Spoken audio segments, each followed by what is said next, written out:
This video is part 3 of our great adventure where 8 of us gem cutters and 3 spouses, total of 11, traveled to Kenya and Tanzania to visit gemstone mines and buy gem rough to be cut into gemstones. Part 1 and 2 of this video took us through Kenya, where we visited many gem mines, met the miners, bought a lot of gem rough, saw the work of the charity Gem Legacy, and saw the animals of Tsavo East National Park, and much more. And here's a link to those videos if you'd like to see the entire trip. So in this video, volume 3, we will continue on with our journey through Tanzania.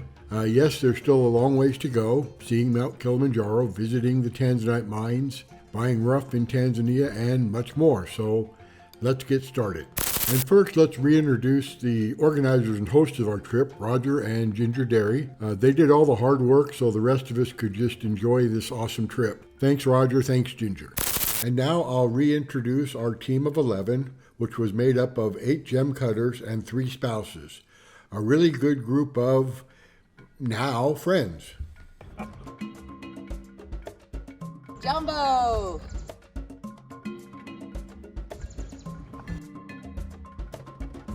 Banana.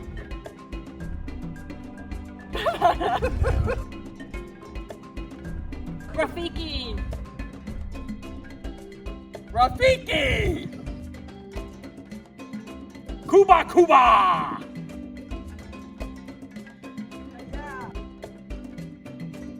Ah! Welcome to Africa. Where am I?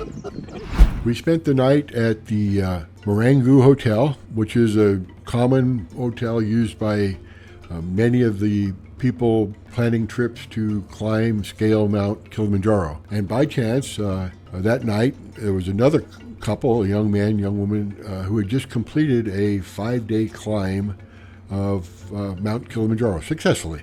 So the travel party, which is rather large to climb Mount Kilimanjaro, they were saying their farewells. It takes a large party because you have to carry all the necessary equipment for a 5-day or 7-day or how many days of the journey you plan to take up Kilimanjaro, depending on the route. You got to carry all the tents, you got to carry all the food, you got to carry all the everything. So for one person to go up, they told me it takes 9 people in the support party. So for the 2, there were about 12 people to help out make the climb. It includes, the guide, the senior person, the cook, a number of porters and other staff just to make this journey. So it's a lot of people when you climb Mount Kilimanjaro helping you out. We had Ginger arranged a walking tour around the small village of Chuga by an elderly gentleman. He had spent his life from the time he graduated or didn't graduate high school on as initially as a porter, carrying equipment treks up Mount Kilimanjaro, and eventually as the guide of the large groups that support the climbers. And he's been to the top of Mount Kilimanjaro more than 100 times, so he knows the area very well, and it was great to go on a walking tour with him and tell us all about the village. We stopped along the way outside one of the villagers' houses where the family was sitting, and they were grinding coffee. The father, saw we were interested in coffee, and he offered to sell us some of the coffee which they had, harvested locally. They don't have a plantation; it's just, some coffee plants around in the, I guess, forest or jungle. And so, yeah, I picked up some. And if you'd like some of our Kilimanjaro coffee, just go visit my wife, Bopi, at her store. And as long as supplies last, we don't buy much. She'll be happy to give you enough Kilimanjaro coffee beans to brew a small pot of coffee and enjoy. And we have 3 kinds of the bananas here. 3 kinds. One plantain for cooking, Want to make a banana beer local brew, a sweet one to eat, the small one. Oh, the little bitties. Yes. And the plantain? Yeah. Little plantain? So everything they come to be strong. Strong. These are yams. Are they yams? Really? Well, he said yam, they said sweet potatoes, so. But they're under here, and I'm like, well, this just looks like a giant. Number 2. That's ebony? Very nice wood. Oh, is that ebony? Very good for the timbers. You said it's ebony or mahogany. I'm not sure. The window is from the mahogany. Mahogany. So old. Well, that's mahogany. Yes, it's so old, but because Wow. if we needed to cut It's the tall. mahogany, it's not a lot. Yeah. That thing is huge. You are a family tree. But the government will need it to cut. They cut the family. Yeah. The government. Yeah. Them cutting the tree. So can you And cut plant- branches? Plant it before, maybe plant it for 3 or 3 tree Before you cut the old tree? before you cut it. Yeah. Window, people, family living inside, included the animals, in the one room, and by grass, like a corn shed, and built by grass, and there are no iron sheet, like this one. Even before this house, we use banana leaves because no one has the money to buy iron. Banana leaves or grass, which is the roofing. But now, because tourists come here, included salary with the people, they save the money to buy iron. Because this house, they broken very quick. Right. Yeah. Termites that come to eat the wood, and also rain with the sun, they broken. You have to nose to repair in a few months or few years at the end of that. And the house, which is traditional house, one door, no window, cooking inside, the smoking only on the door. This is like 2 rooms, 3 rooms, one for the family sleeping. We put the skin from the cow sleeping down with the blanket, and also one corridor for cooking, and other room for the cow, goat, yeah. Wow. Yeah. So nowadays, family they need to save the money because they have a tourist here hiking the mountain, maybe build the modern house for many years. It depends how income we Yeah. Oh, that makes sense. depend how income. Because like this now they stop because the money finishing. Yeah. They stop to wait again. So the house like this one, maybe some of them they built the house like this one for 20 years, 25. When they get the amount, Start back up again. maybe very quick. If you working on the government, then you get a loan from the government. If you working there. Oh, if you only get the loan from the government if you work for the If- government? yes, if you working there. If you don't working there, maybe contract is difficult. Difficult to finish it. Complete. But it's going to be a very pretty house. Oh, it'll be beautiful when it's done.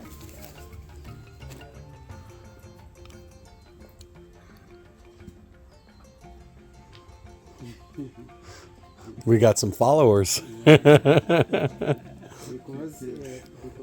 children here they see tourists at any time. Oh. They are happy. My hugging arms are. See you later. This is beans. So we have a machine to peel the skin out.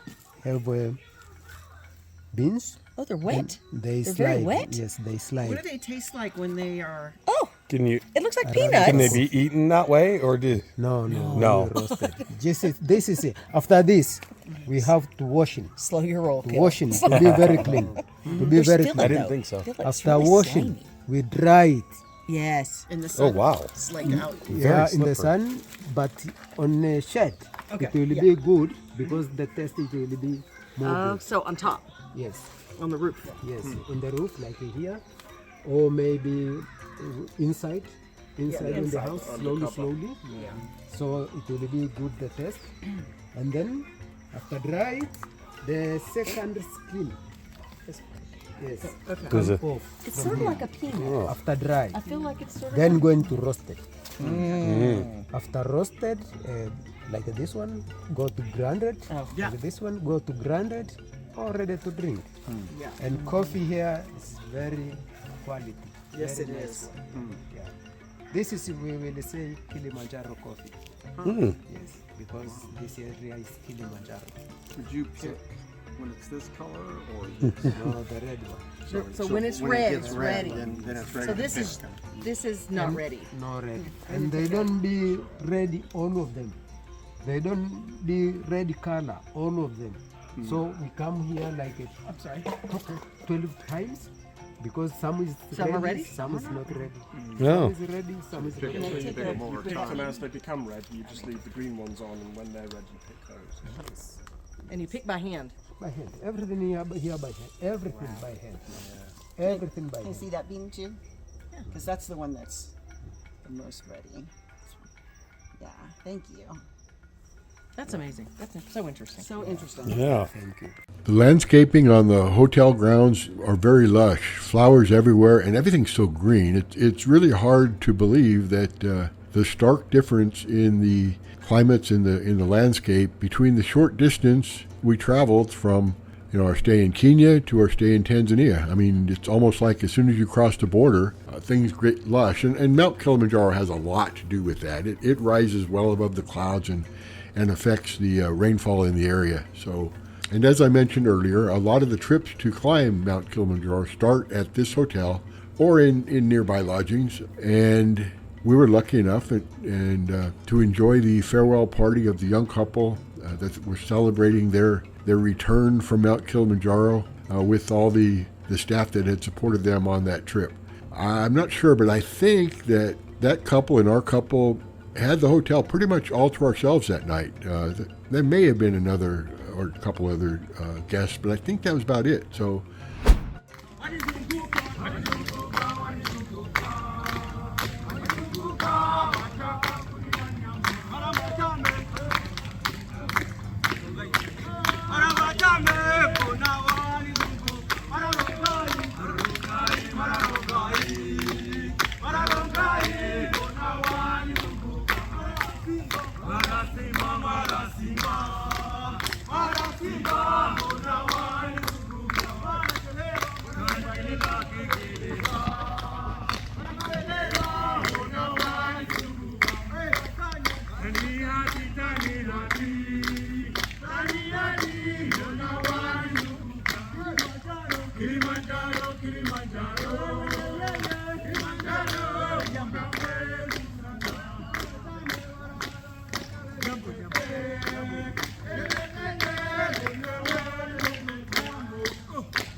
hakuna matata, mzigo wakabeba, hakuna matata, wakatufisha freshi, hakuna matata, jambo jambo bwana, habari gani? Nzuri sana, wageni wakaribishwa Kilimanjaro, hakuna matata.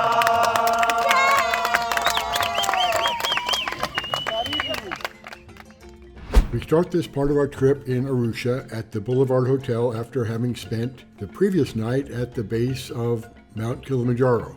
And we will remain in Arusha until we depart Tanzania via Kilimanjaro International Airport in just a couple of more days. And no, that's not a view of Mount Kilimanjaro from this hotel. That's Mount Meru. Kilimanjaro is normally shy and hidden by the clouds, as the top of Kilimanjaro is above the clouds. For the remainder of our trip, we spent pretty much any spare time we had at the markets, museums, looking at the art of Africa. And now remember, Jim's wife, Beth, is the gem cutter. Jim has another full-time job, but can you guess where? Khan's Chicken on a Bonnet. It's a very popular place to eat. Surprisingly, it's an auto parts store in the daytime, specializing in injector pump spares.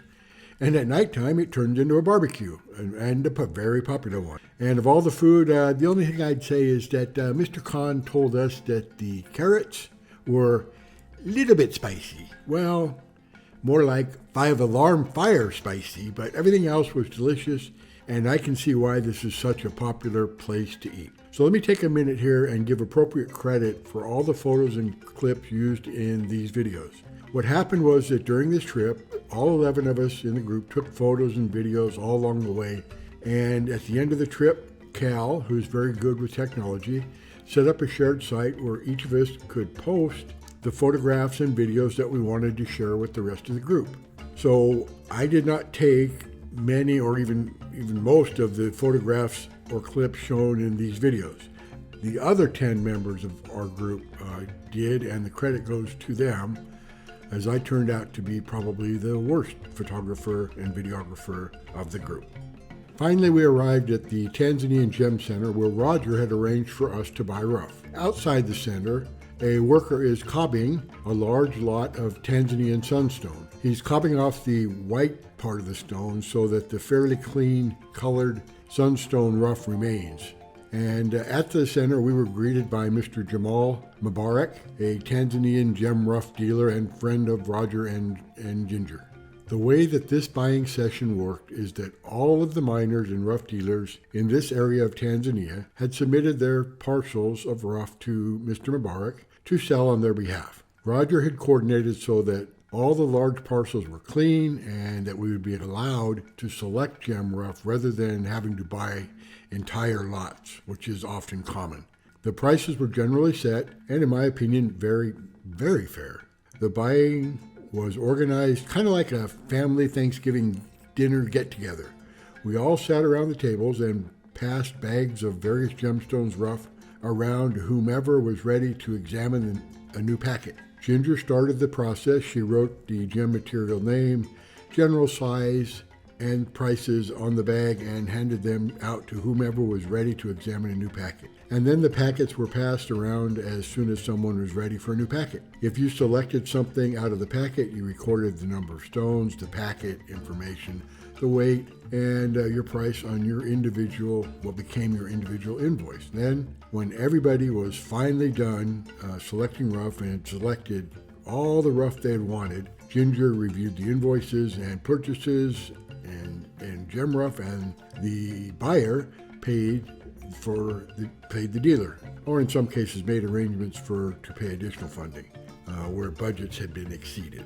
Not sure, but my guess is that we purchased more rough in Tanzania than Kenya. I certainly know I did, but in some cases, some of our group maybe purchased more in Kenya, especially because back in Kenya, everybody wanted a big, clean piece of Savarite rough from Kenya.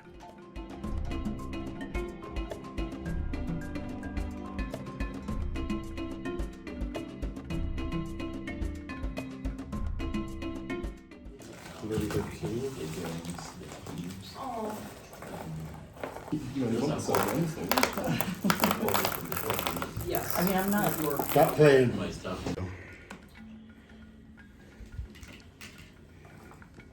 Roger, that's a good zircon. Like you can even see it. Think about it. Did you already look at these? How much would they be? Yeah. The 3 minute Those one. three, how much would it be? 3 minute mine, that was fun. Kind of What cool. did you do, a spin Remember that that 3 3 minute minute mine? line? You think you did, yeah. You took it there. This one, 3 minutes. 3 minutes. Because they used to find something every. Which one was good? That one? All of us left our Tanzanian gem rough buying session happy, but a little bit worn out. But again, very happy. Next stop, Mererani mining sites where virtually all of the Tanzanite in the entire world is mined. We are nearing the Tanzanite mines of Mererani. There is a large wall around the entire mining area, and we had to get clearance to enter the area, and 2 army soldiers accompanied us while we were in the mining area. And when we left, we had to get searched, a pat down, men in one room, women in another, just before leaving the mining area.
We couldn't take a lot of pictures of here, but here is what the big wall, complete with cameras that go around the entire area, looks like. And this is a very, very big area. Once we get to the mines, the government required each of the individual miners in the mining area also have their own wall, normally corrugated steel.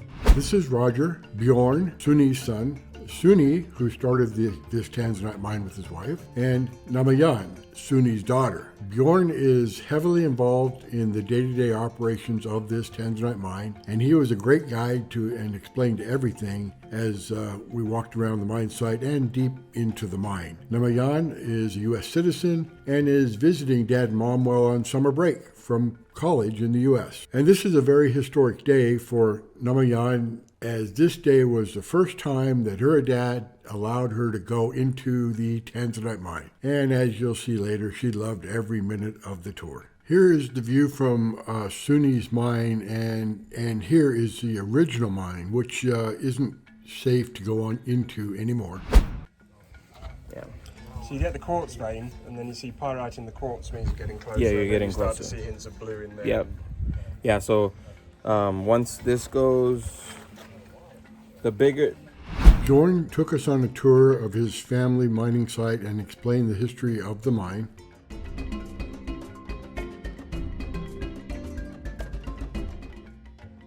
Something, 86 years old, 82, and she went all the way down, and she came back up. We did have to help her come back up, but she did make it all the way down. So she's not still down there. That's And okay. she's not down there. Yeah. We made sure. I think he was here last year with the group, and he made sure that the lady came back up. Yeah. Gonna be a partner, and then he's with you. Yeah, you're gonna hold the rope. Yeah. Wewe utamwonyesha kanyaga nini? Nani Paul, nani Salvatore? Msiende, simama hapo hapo. Yeah, ngoja. Paulo uko naye. Who else? No one else? None? Okay. Alright. You guys still there? No. We went down pretty deep into this mine. We stopped off at a pocket that had been cleared out previously, which was large enough for all of us to get together and stand up and listen to Jordan explain about that pocket and where they are currently in their mining operation.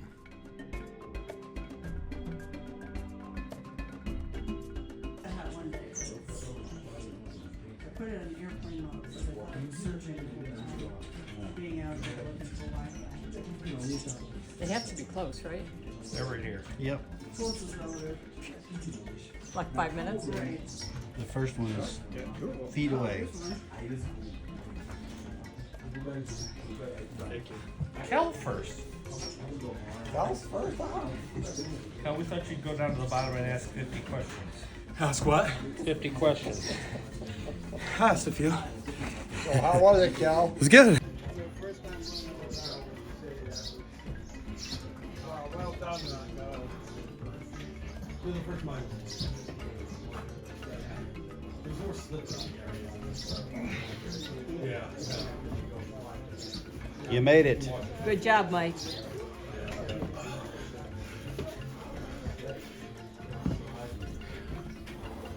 Yes. Woohoo! Thank you very much. Yep. I appreciate your help. Yes. Thank you. Oh, look at, you're not dirty or anything. Look at coming out with a smile on her face.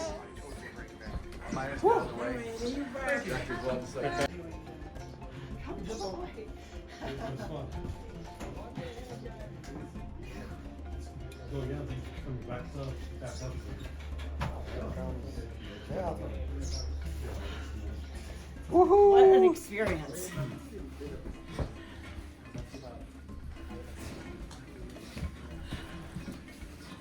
We're not going into a mine tomorrow, correct? We paid a visit to another of the projects that the charity Gem Legacy supports. This is the Arusha Vocational Lapidary School, and we were greeted by Mr. Peter Sala, the director of the Arusha Vocational Lapidary School. And they have a full class right now.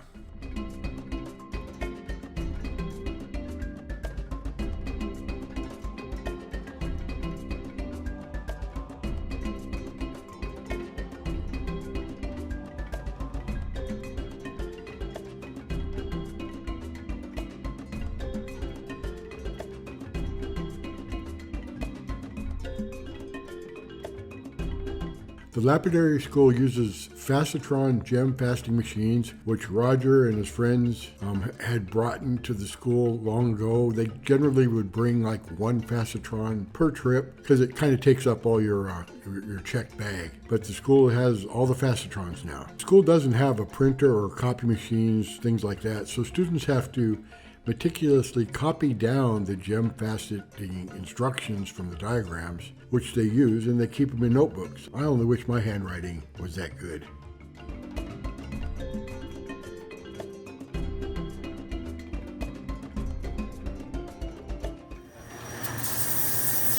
They do a great job at preforming.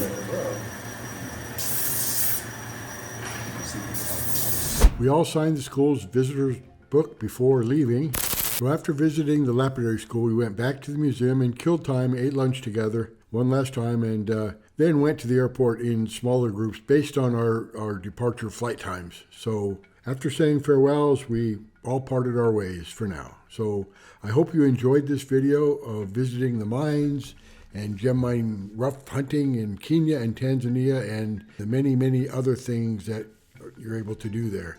And as always, happy fasting, everyone. Hakuna matata. Ukelelwa tulefeka. Hakuna matata. Ukaenda Taniati. Hakuna matata. Okibo walifika. Hakuna matata. Usiku waka wakalala, hakuna matata. Huru wakaenda, hakuna matata. Wachoma kiliwachoma, hakuna matata. Hakuna matata. Jambo bwana, habari gani? Nzuri sana. Wageni wakaribishwa Kilimanjaro, hakuna matata. Shefu yuko vizuri, hakuna matata. Ugali alipika, hakuna matata.